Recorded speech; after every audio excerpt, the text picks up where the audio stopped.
To shin ko ka san za ka iya rubutu da karatu a Turanci ba tare da ka je boko ba? Godiya ga wannan na'uran. Wato wannan na'uran zai baka damar haskaka kowace irin rubutu ce sannan ya karanto ma shi a bayyane ba tare da ɓata lokaci ba. Haka kuma na'uran za ta iya fassara maka duk wata rubutun da ta ɗauka zuwa harsuna daban-daban sama da 50. Bugu da ƙari, na'uran za ta iya canza maganar da kai zuwa rubutu sannan kuma ya fassara wannan rubutun zuwa kowace harshe idan kana bukata. To shin kuna ganin wannan na'uran tana da amfani kuma za ka iya ɗauka kuɗin ka saya? Ko ajiye mana ra'ayinku. Ko shin ka taɓa ganin cokalin da ke amfani da batura? Wato an tsara wannan cokalin da ke amfani da batura ne musamman don cin taliya. Dalilin shine kuwa kusan cokalin gargajiya da hannu ake jujjuya su dan dibi taliya. To amma da wannan cokalin jujjuya kansa yake yayin da yake ɗiba taliyan. To shin ko da kyautan aka baka wannan cokalin za ka iya amfani da shi? Ko ajiye mana ra'ayinku. Shin ko ka san zamanin amfani da keyboard na gargajiya ga masu amfani da kwamfuta ya wuce? Da wannan sabon na'uran za ka iya amfani da ita a matsayin keyboard saboda ita wannan na'uran tana haska wata wuta akan tebur ɗinka wanda wannan wutan tana kiran keyboard. Kuma idan ka danna wannan wutan harfan suna bayyana nan take a wayarka ko kwamfuta ɗinka idan kai connecting ɗinsa da bluetooth. To shin za ka iya cire kuɗin ka sai wannan? Ka ajiye mana.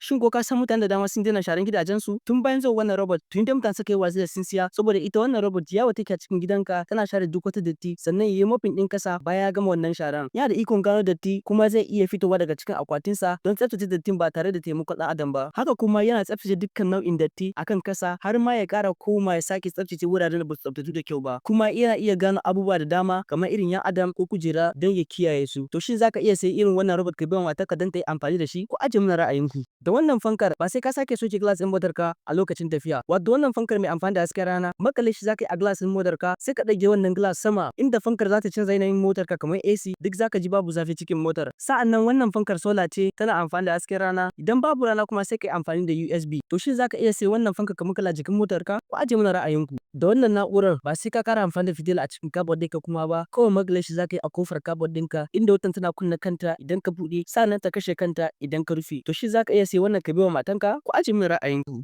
Da wannan na'uran baka bukatan jan labulenka da hannu kawai rataya shi zaka yi akan sandan labulenka inda hakan zai baka damar controlling din wannan labulen da wayarka. Hakan kuma zaka yi tsara lokacin da labulen zai buɗe ko rufe kansa. Sa'annan wannan na'uran yana amfani da solar ne wanda ba sai ka yi cajin sa ba. To shin zaka ɗauki kuɗin ka sai wannan na'ura? Ko ajiye min ra'ayinku.